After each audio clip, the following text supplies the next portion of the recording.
Want to know what our favorite points are and the many cards we have that help us earn even more of these points? Keep listening to find out. Welcome to Points Talk with the Travel Mom Squad. Hey, I'm Alex. And I'm Pam, Alex's mom. And I'm Jess. Let's talk points. If you follow us on Instagram or read our blog, then it is probably no surprise to you that our very favorite points are Chase Ultimate Rewards. Recently, they made some changes to some of their cards. They revamped one of them. They added a brand new business card. And so we thought that it was worth, redoing our episode on Chase Ultimate Rewards and their cards because so much has changed with Chase just this year alone. So Pam is going to kick it off with why Chase Ultimate Rewards are our favorite points to begin with.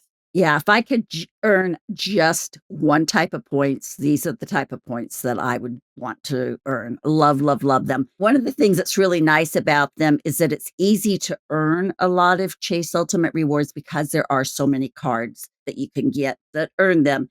The other thing that I really like, that we all really like about them, is that you can combine your points with your household members. So any points that my husband earns, he transfers over to me. If I had adult children in the house, they could do that. So it's just really easy.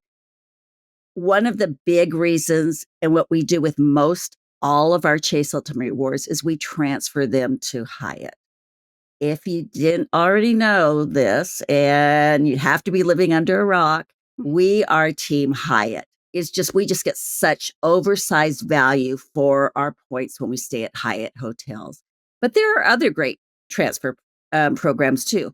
There's United and Southwest. Those are really, really popular programs. British Airways, Singapore, Air France, and lots more. One of the other things that we really love is when we can get a transfer bonus for these points when we transfer them to certain hotel or airline programs.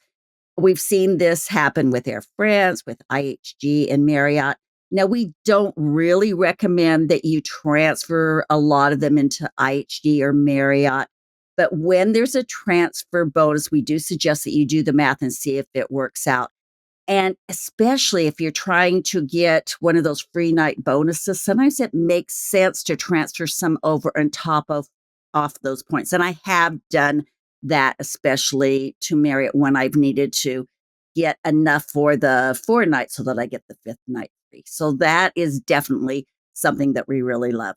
Now, there are a lot of cards that do earn ultimate rewards. Again, why we love them so much. And Alex is going to share all of those with us right now. All right, so there are 4 travel rewards cards that earn Chase Ultimate Rewards. You have the Sapphire Preferred, the Sapphire Reserve, which Jess is going to go into detail in a bit about that card because that was one that got a huge revamp. The Ink Business Preferred and the Sapphire Reserve Business, which is their brand new business card. And Jess is going to cover that one in detail as well. Those are like the 2 big changes.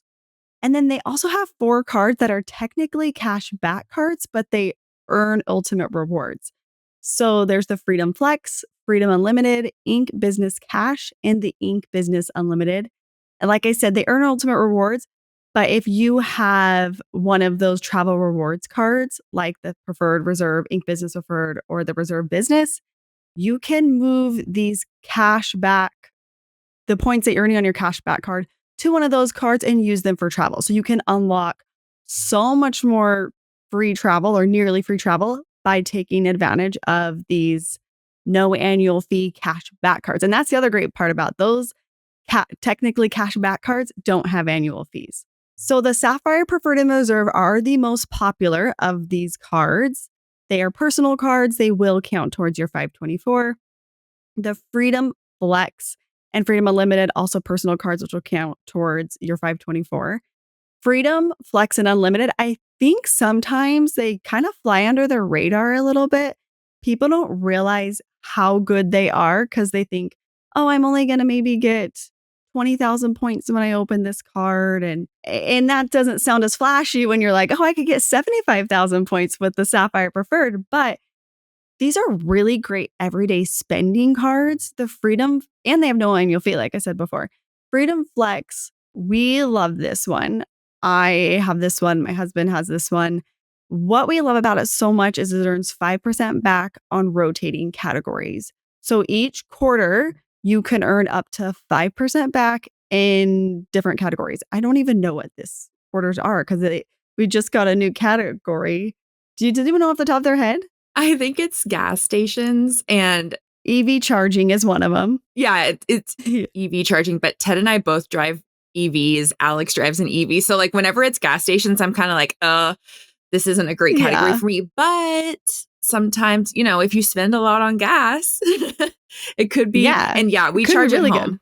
We charge at home, which I don't think our electric bill counts as an EV charging station. No, that would be nice though. But there are a ton of people who spend a lot on gas, and it would be really easy for them to hit that $1,500 max in a quarter. Yeah, and that's only one of the categories as well. Sometimes the category will be Amazon. And when it's Amazon, that's amazing because a lot of us do a lot of shopping at Amazon. Sometimes it'll be grocery stores, warehouses. It fluctuates each quarter. My favorite is when it's PayPal because everywhere takes PayPal, and I find it so easy to hit the PayPal max. Yes. And the nice thing I've noticed is the last couple of years, it seems like the PayPal option has been around the holidays. Yes. And that makes it really easy because I can max out mine and Mitch's. So when you max it out, you're getting 7,500 points. So that adds up over the course of a year. You can earn a lot of points if you're maxing this out on just your everyday spend. So one thing to keep in mind is you do have to activate that each quarter. It's not like it just happens automatically. It's super easy. Just log in your Chase account. It's a click of a button. You activate it, and then you'll get that. The nice thing is it earns 3% back at restaurants and drugstores all the time. So that's a nice option too. And then the Freedom Unlimited, another one that slips under the radar, but you get 1.5% back on everything. So it's a really good everyday spending card. These two cards have a spot in my wallet. I always have a spot in my wallet for them. I use them regularly. And then no secret, we are obsessed with the Ink Cash and the Ink Unlimited. Standard offered on these cards is 90,000 points. 90,000 oh, no. Sorry, not 90,000, 75,000. 75,000 points. I was getting it mixed up with the Ink Preferred for a bit. But 75,000 points for no annual fee won't count towards 524. Like, sign me up. We're obsessed. And then the Ink Business Preferred and the Chase Sapphire Reserve Business do have annual fees. The Sapphire Reserve is a premium card. So you're looking at a much higher annual fee, but plenty of benefits, including lounge access. So Jess is going to go into detail about that card here in a second. But there is one other card. And this one can get a little confusing for people because it is an Ink card. It's the Ink Business Premier, but it does not earn Chase Ultimate Rewards. It is strictly a cashback card. So there will be no converting this to Ultimate Rewards to use with travel partners, but it is a nice card still. Strictly cash back, has a place though. Jess, you opened this card. You and Ted both did, I believe, and used it for a Disney cruise, cash back towards a Disney cruise. We did. And I think it does technically earn ultimate rewards. They're just not transferable ultimate rewards. And so you have to basically cash them out or put them towards travel in the portal. You cannot transfer them to another card and then transfer them to transfer partners. But yes, we did both open this because I think it was 100,000 points, which is equivalent to $1,000 cash back when we opened it. And I was like, hey, we can both get $1,000 cash back. It won't count towards 524. And I can put that money towards an expense that otherwise would be more difficult to cover with points, like a Disney cruise. And so we got $2,000 off our Disney cruise, which I felt like was pretty good for not counting towards 524. Yeah, I mean, $1,000 cash is nothing to sneeze at. I mean, I'll take it. I haven't yet opened this card. So maybe I will one of these days, though, because I'm never going to turn down $1,000. All right. If you are interested in applying for any of the cards that we are talking about in today's episode, make sure to check out the show notes. We have included our links to all of them, and we always appreciate when you support us at no cost to you by applying through our affiliate links. Now I am going to cover the Chase Sapphire Reserve Personal that was completely revamped recently and the brand new Chase Sapphire Reserve for Business. And so I think these cards came out and people saw that they both had a $795 annual fee. And they were like, whoa, I'm not even thinking about applying for those. And I get it. I get that you see $795 and you have sticker shock, because that is, I think, one of, if not the highest annual fee currently on the market. I applied and was approved for both of these cards since they came out. And I'm going to talk a little bit about the benefits and how I'm justifying them, at least for the first year. So with both of these cards, you're going to get access to Chase Sapphire lounges for yourself and for 2 guests. You're also going to get priority pass lounge access for yourself and two guests. This is now a contender for a great lounge option for families, because there are changes coming to the Capital One Venture X cards in February, and you will no longer get 2 free guests into Capital One lounges or into Priority Pass lounges. And so if you are traveling with a family, these are going to be great options for you. They come with over $2,700 worth of value. We're just going to share. I'm not going to share every single benefit, because this is a major coupon book situation and it would take the entire episode to go through every single benefit. But some of our favorites are: they get 4x on flights and hotels booked directly. This is a change, because now you're just going to get 1x on all other travel. Before, it was 3x flat on all travel. I typically book my hotels and flights directly. And so I think for a 4x category on those is great. Some people are different. If they mainly used their travel for booking through third parties or for cruises or for ferries or trains, yeah, that's going to sting for it to go down to 1x. But I think for us, the main travel categories that we are spending money in are hotels and flights booked directly. And so that was a net positive for me, and I am assuming for Alex and Pam also. Definitely. I think that's great. Yes, very much so, which reminds me, I got the Sapphire Reserve Business and I haven't booked a flight yet since I got it, because it's fairly new.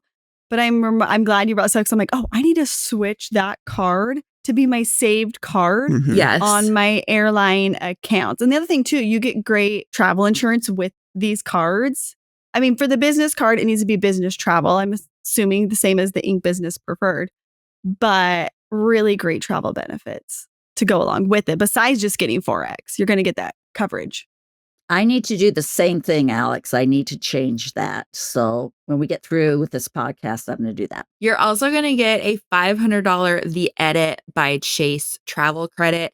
This one is kind of meh to me. A lot of these hotels, and I think it has to be a 2-night stay minimum. A lot of the hotels are really high-end hotels.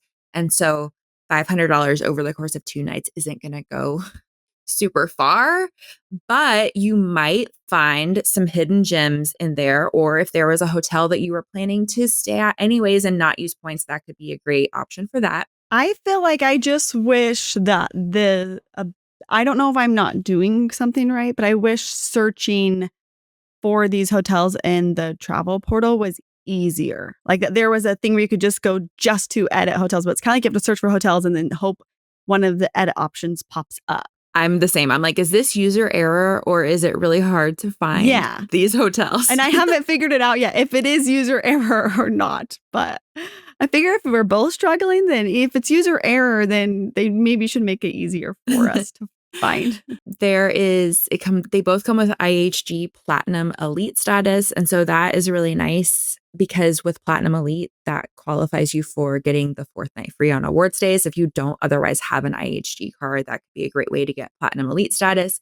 A $300 annual travel credit. Chase's annual travel credit is by far the easiest to use of all the banks. You simply charge a travel charge and it gives you a statement credit. You don't have to book through the portal or anything like that. I already used mine up on my Sapphire Reserve Business because I booked flights for our family to go to Italy next summer. I wasn't even thinking about it. I was just thinking like, okay, 4x directly with travel. And then I was checking my statement and I was like, why is this so much cheaper than I thought it was going to be? Well, I got $300 back on the taxes I paid for those Air France flights. So it's very easy to use. I used it without even knowing I was using it. The $120 credit for PreCheck Global Entry Nexus. With the personal version, there's a $300 annual dining credit for reservations through Sapphire Reserve exclusive tables. This sort of reminds me of the Resi credit with American Express. It's basically like you make a reservation at one of these Sapphire Reserve exclusive tables, which I think is just through Open Table. I was kind of playing around with it. You use your card, and then I think it's $150 semi-annually. So $150 from January to June, $150 from July to December. This is actually a usable credit for me. I'm in Houston, a major city. There are actually a lot of options. And it's also great. Like, I'm going to New York City in September, and so maybe I'll make a reservation at a restaurant that me and my friend can go to and save $150. If you're in a smaller city or more rural area, then obviously that credit is going to be a little bit more difficult to actually find value in. Alex, have you looked at Salt Lake? Is there anything? I looked, and when I looked, I mean, and maybe this will change by the time the episode airs, but when I had looked, there wasn't anything in Salt Lake yet, but I had no problems finding places and destinations that I travel to. Like, for example, I looked on Maui and there were a few options. One of them is Merriman's. Oh, we love That Merriman's. is an amazing restaurant that I have only been to once. And now I would be like, oh, I'm going to make a reservation there because I get $150 back, And so if you're going to Maui, look for Merriman's and use your credit there. It is, people rave about Mama's Fish House. And I'll just say I've never been there, but I can't imagine it's better than Merriman's. And I know, Mom, you've been to both, I believe. I've been to both, and definitely I'd pick Merriman's. And I did look at Denver because I go into Denver. It's about an hour away from me, and I fly out of there all the time. So I go to Denver quite often, and I checked it out. And there were some really amazing looking restaurants. Now, I hadn't, there wasn't something that I'd heard of. But I looked at some menus and I go, oh, yeah, I would definitely go there. It's something that I will definitely use. The other thing is complimentary subscriptions to Apple TV Plus and Apple Music. So these are services that we were already paying for. We were already paying for Apple TV and Apple Music. Yesterday, I went in and updated my, you have to go into your Chase account and activate these, but it was super easy. I activated them. And then once I activated them, it automatically canceled my subscription I was paying for. And so it was really easy to do. And now we're going to save like $30 a month by getting these covered with my Sapphire Reserve personal card. Yeah, I like that benefit too. Yeah, it's really great. You get a $300 annual StubHub credit. This would have been great when the Eras Tour was going on because I bought a lot of tickets off StubHub. I don't know if I'm going to use that one or not. Like, maybe. I still want to use that, Alex, for Backstreet Boys. We need to go recreate when I took you years ago as a teenager. The problem is that tour is ending soon. It might even be over by the time this airs, and you have some trips planned. Yeah, that's true. We'll find some way to use it. I think it's something that's a possibility. Yeah. And then there is the $120 in annual Lyft credits. That's $10 a month. You're going to get 5X on Lyft rides, $300 annually in monthly DoorDash promos, $5 a month for restaurants, two $10 non-restaurant credits per month. This is annoying to me. Like, why can't they just make it a $25? I mean, I know why they don't. But it is annoying. Nevertheless, I have been using these credits, and I actually created 2 DoorDash accounts so that I can use my Sapphire Reserve personal credits on one and my Sapphire Reserve business credits on the other. And my family is very happy with the treats that I have been coming home with. This was inspired by Pam because she does not let any of these benefits go unused. So I have been using these credits, but I am annoyed that you have to jump through these hoops to use them. I do think overall, for the personal, this was mostly for the personal card. I do think that these credits are more useful than some other banks' coupon books. For me, at least, like Apple TV, Apple Music. There's also on the personal card a $10 a month Peloton credit. I pay for a Peloton subscription anyways, and so like I'm in DoorDash. I'm obsessed with DoorDash. And so for me, like I am the ideal consumer for the Chase Sapphire Reserve personal card. As far as the business card goes, I'm just going to point out some of the differences. So you're also going to get that $300 travel credit. And so right off the bat, like the $300 travel credit, because all three of us are going to spend $300 on travel in a year.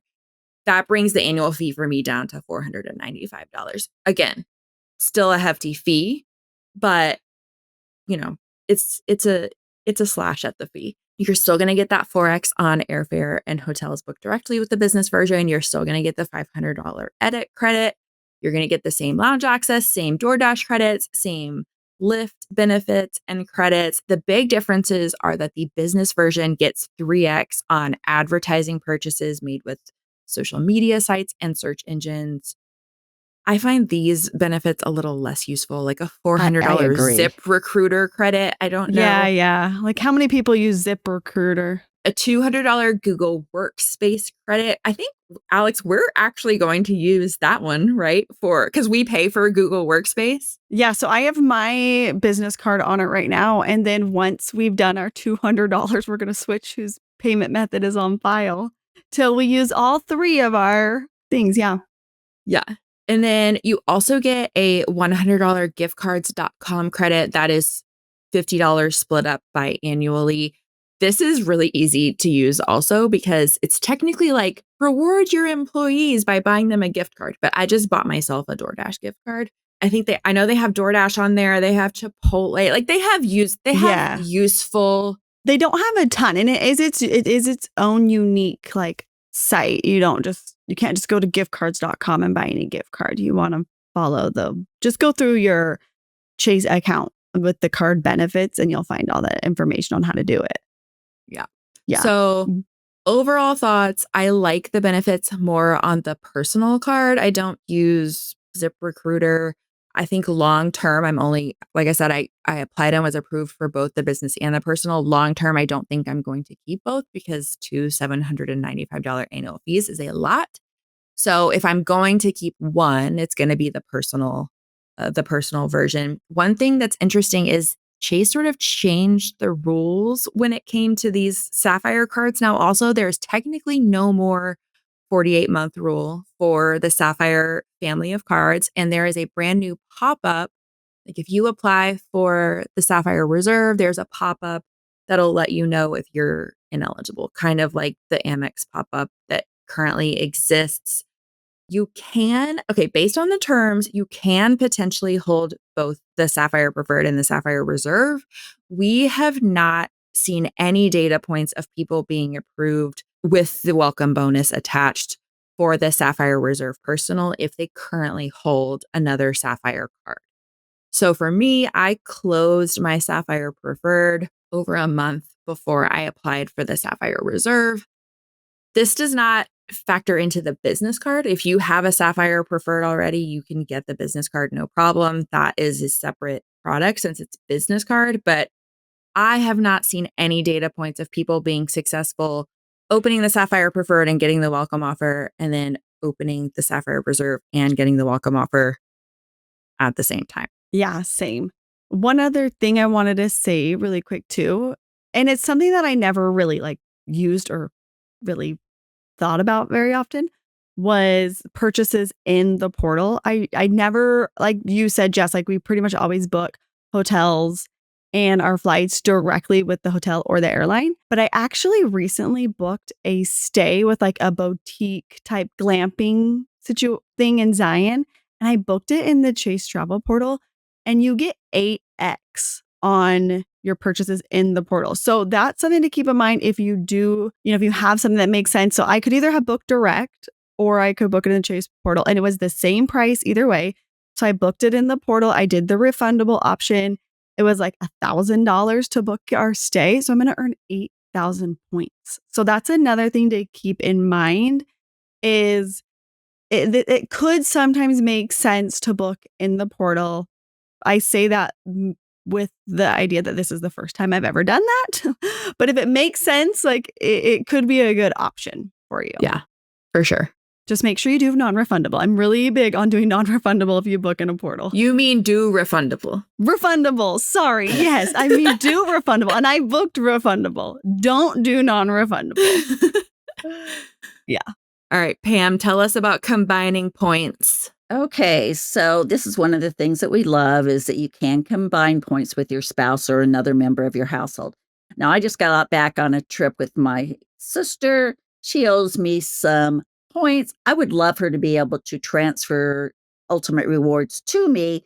That's not going to work. So we'll do a workaround of her transferring her ultimate rewards to Hyatt and then transferring them over to me. But so they do have to be in your household.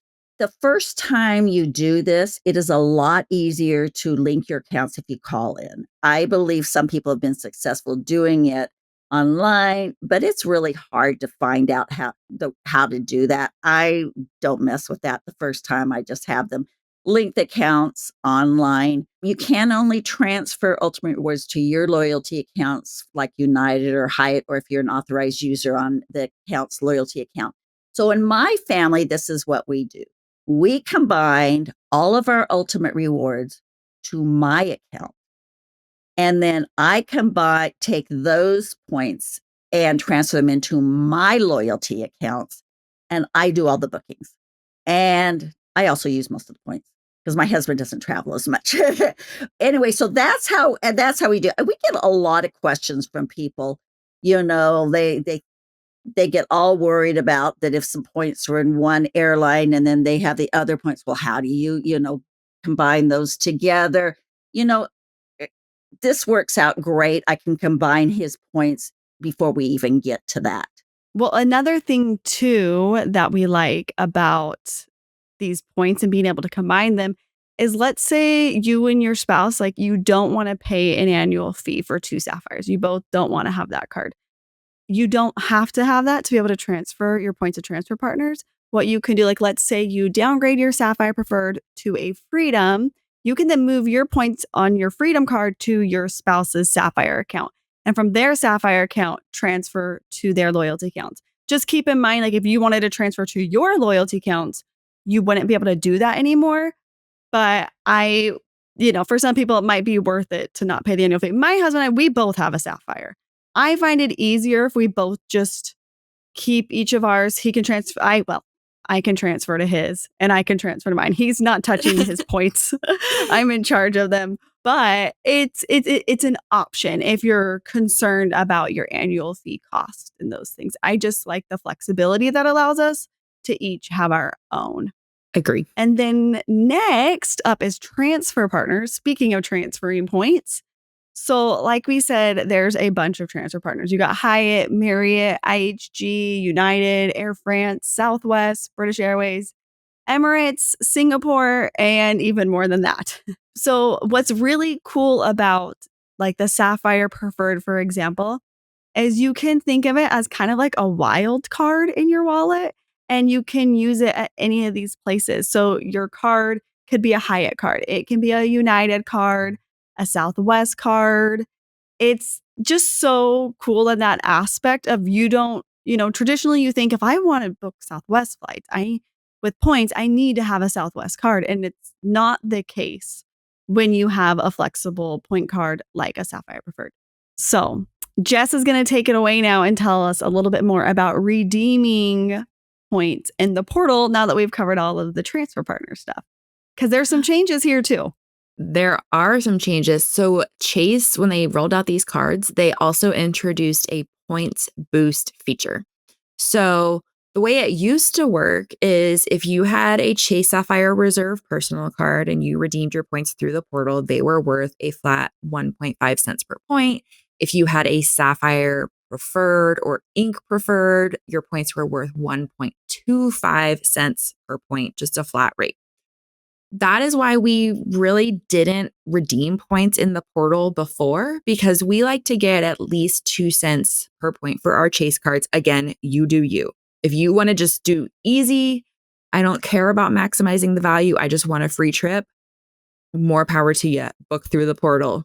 But we are competitive with ourselves and we like to get 2 cents per point. And we know that we can easily get 2 cents per point by booking through Hyatt. And so the portal was never really on our radar for redeeming points, but it kind of is on my radar now because with the Sapphire Reserve and the Sapphire Reserve business, your points are no longer a fixed rate, but they can be worth up to 2 cents per point on flights, hotels, activities booked through Chase Travel. And so if I were to be able to find a hotel, if I, like Alex said, if she wanted to stay at this hotel in Zion that's not affiliated with any brand, can't transfer points to them.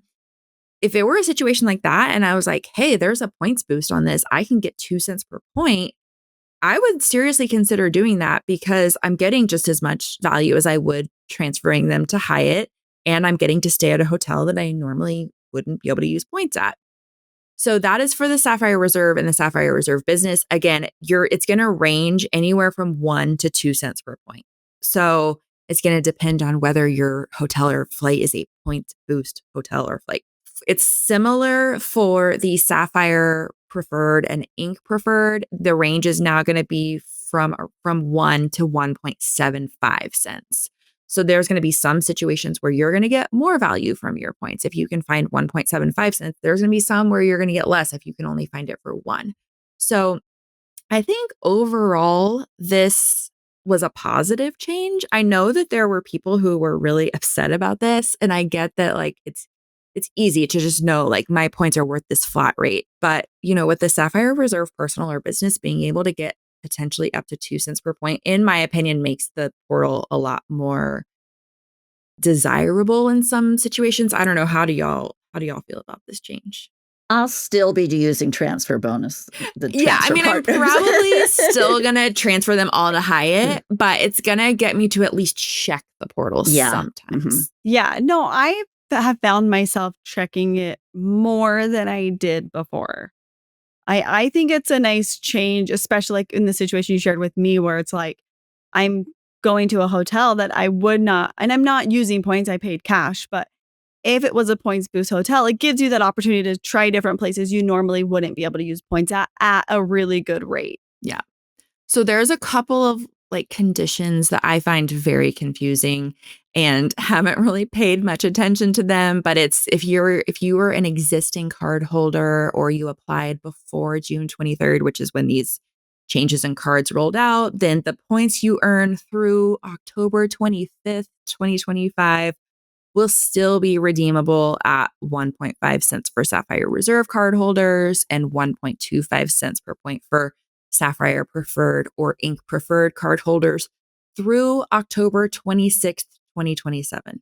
Why do they have to make this so complicated? And what is up with these random dates like October 25th, October 26th? Can't we do January 1st? So I don't really, this to me hurts my brain to think about. And then they say for points earned by October 25th, 2025, you'll automatically receive the best redemption rate, whether that's 1.5 or 2 via points boost. This hurts this is the level of award travel that I'm tapped out. My brain cannot comprehend all of these rules and dates. I probably will not book anything in the portal before October 25th, 2025. So I'm just going to pretend these don't exist.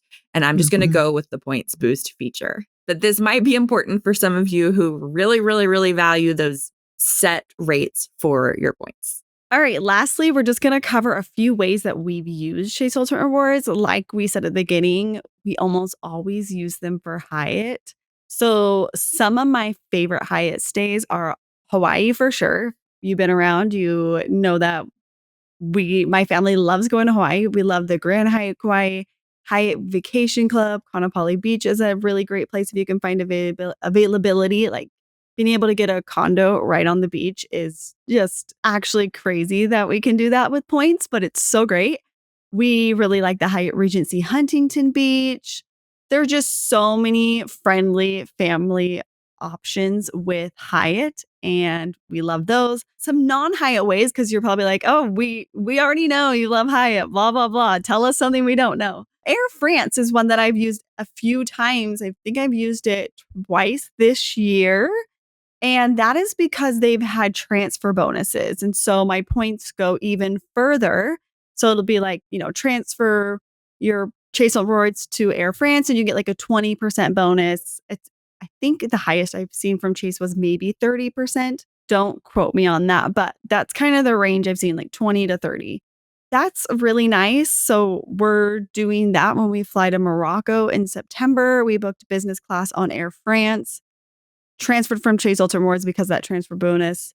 And then I also have done that flying to London. I transferred to Air France again for a business class flight to London. It was a Virgin Atlantic flight that I booked on Air France. So those are some other options. I've also topped off my United account and topped off my Southwest accounts before, especially with Southwest. If you have the Southwest Companion Pass and you're like, oh, I just need like 5,000 more points to be able to book this flight for, me and my family. And then you're able to get that companion. It really makes that 5,000 points a lot more valuable when you're not just being able to have enough to buy your ticket. You have enough to get your ticket, but then your companion gets to join you for just taxes and fees. So what about you, Mom?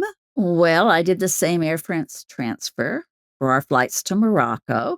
And I think that's one of the few times ever that I have used Ultimate Rewards for anything besides transferring into Hyatt. Primarily, it's Hyatt all the time. I am obsessed with Park Hyatts. I have this unwritten goal of trying to get to as many Park Hyatts as possible. In fact, I need to make a list of all of them and start checking them off. And because I just make it a love written them. goal. To make it a written goal, yes, because I absolutely love them. Well, we are going to one in Morocco. We're staying at the Park Hyatt Morocco, so we're going to check that. Or Marrakesh, Park Hyatt Marrakesh. Yep. And I'm going, and I'm going to do one at the Park Hyatt St. Kitts in December. So I'm trying to do those. They are definitely my favorite thing. So that's what I primarily like to do with the Chase Ultimate Rewards that I earn. How about you, Jess? We're going to sound like a broken record. Hyatt. I will say that I have transferred to United. I'm in a United hub, and so I have transferred to United before. I most recently transferred to United for our flights from Tahiti to San Francisco. But yeah, Hyatt, Grand Hyatt Kauai, Andaz Papagayo. We stayed at the Hyatt House Tokyo this year, which was amazing. And then Schloss Roxburgh is one that is in Scotland. It is a castle turned into a Hyatt now, and it has been getting a lot of love in our Facebook group. It's such a unique property to be able to stay at a freaking castle in Scotland for $0 is pretty incredible. So I'm a Hyatt girly, but United is my side piece. Tracy just told me all about staying at that castle, and she says, you've got to try it someday, Pam. You'd love it. So yeah, it looks like I need a return trip to Scotland someday. You do. So anyway, Chase Ultimate Reward points are a huge part of our points and miles strategies, and hands down, without a doubt, our favorite points. If you want to learn more about these points, make sure to check out the links in the show notes. Thanks so much for listening to Points Talk with the Travel Mom Squad. Make sure to hit the subscribe or follow button from wherever you're listening so you never miss an episode. Want to start jet setting even faster? Follow the links in the show notes to learn about everything we discussed in today's episode. And to stay connected and follow along, follow us on Instagram at Travel Mom Squad. We can't wait to see where in the world points and miles take you.